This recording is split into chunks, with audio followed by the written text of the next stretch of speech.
વડોદરા શહેર જિલ્લાના હજારો નાગરિકોને રેશન કાર્ડ કેવાયસી માટે લાંબી કતારમાં ઊભા રહેવાની નોબત આવી છે। લાંબી લાઇનમાં ઊભા રહ્યા બાદ પણ સર્વરમાં ટેકનિકલ ખામીના કારણે લાભાર્થીને ધક્કો પડે છે। ત્યારે હવે લોકો વહીવટી તંત્રની આ પ્રકારની કામગીરી સામે રોષ પ્રગટ કરી રહ્યા છે। વડોદરા શહેર જિલ્લામાં આવેલા સસ્તા અનાજની દુકાનોમાં લાભાર્થીઓના રેશન કાર્ડમાં કેવાયસી કરાવવું ફરજિયાત હોવાથી લાભાર્થીઓ છેલ્લા કેટલાય દિવસોથી કેવાયસી માટે લાંબી કતારોમાં ઊભા રહેવાની નોબત આવી રહી છે।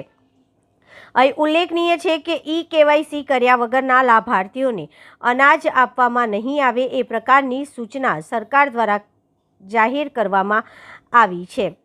અલબત્ત સરકારની આ સૂચના એટલા માટે આવશ્યક છે કે કેવાયસી કરવાની કામગીરીમાં ભૂતિયા અને બોગસ રેશન કાર્ડ ધારકોની ઓળખ છતી થઈ જશે અને જે જરૂરિયાતમંદ અને સાચા લાભાર્થી છે તેમને તેમના હકનું અનાજ મળી રહે।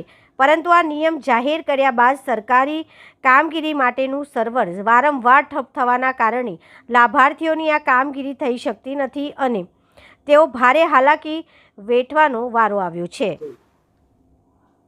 મેડમ સર, જે રીતે કેવાયસી ને લઈને સરકાર દ્વારા જાહેરનામું મતલબ એક સૂચના આપવામાં આવી છે કે જેમાં કેવાયસી બાકી છે તમે રાશન નહીં મળે, લાંબી કતારો છે, ક્યાંક ને ક્યાંક સર્વર ડાઉન થવાની પણ ફરિયાદો છે।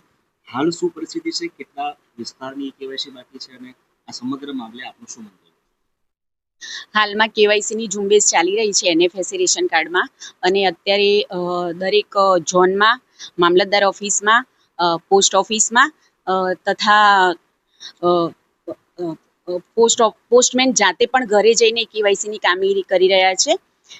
કેવાયસીમાં વડોદરા જિલ્લામાં આપણે અત્યારે રેશન કાર્ડમાં એનએફએસસી રેશન કાર્ડમાં 7.64% કેવાયસી બાકી છે, જ્યારે 92.36% કેવાયસી આપણે રેશન કાર્ડ પૂર્ણ કર્યું છે।